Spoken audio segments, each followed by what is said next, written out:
Bumili nga pala ako ng kalahating kilo na didos na pako. Ito nga pala ay aking gagamitin doon sa mga kawayan na aking kinayas kahapon. Dito ko nga pala ito ilalagay, isasahig ko dito sa paradahan ng aking bisikleta. Medyo ganyan nga lang pala, dalawang daliri yung kawang niya para may pagkakandaduhan ako. Dahil kapag dikit-dikit yan ay hindi ko maikakandado dyan yung gulong ng bisikleta ko. Nasa 20 years old na nga yung kawayan na yan mga idol, kaya kailangan ko pang ukitan bago ko pakuan. Kasi kapag hindi mo yan kinulikutan ay baka bumitak siya dahil didos na pako yung gagamitin ko. At saka tuyong-tuyo na siya at matanda na siya. At doon nga pala sa nagsasabi na ang dami ko raw alam na diskarte pagdating sa mga ganyang DIY, ito lang po yung masasabi ko. Nagpapasalamat po ako doon sa stepfather ko kasi sa kanya ko po natutunan lahat ng yan. Kasi dati po akong naging helper sa lahat ng trabaho na kanya pinapasukan. Hindi niya man itinuturo sa akin pero nakikita ko kung paano niya diskartihan yung mga bagay na dapat niyang solusyonan. At napaka-veterano nga rin pala niya pagdating sa pagkakarpintero. Isa rin siyang mason at ako lagi yung helper niya dati.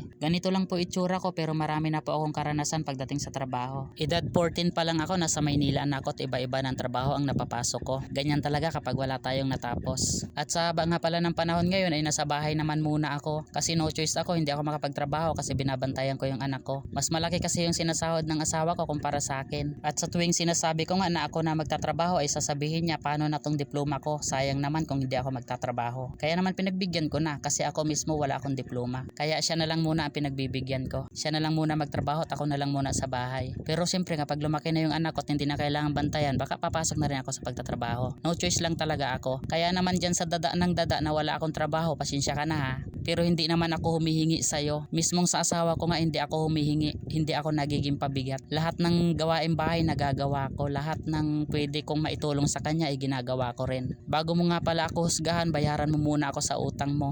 Mag-aapat na taon na yon. Ganito ko nga pala siya ikandado. Tigi-isang gulong, tigi-isang kandado din. At sa gabi naman sinasama ko yung kadena sa pagkandado. Yung kadena mismo ng bisikleta para kung sakali na matanggal niya yung gulong, hindi niya pa rin madadala kasi nakakonek pa rin yung kadena dito sa ano bang tawag dyan, cambio ata yan. Hanggang dito na lang muna. Thank you so much sa panonood.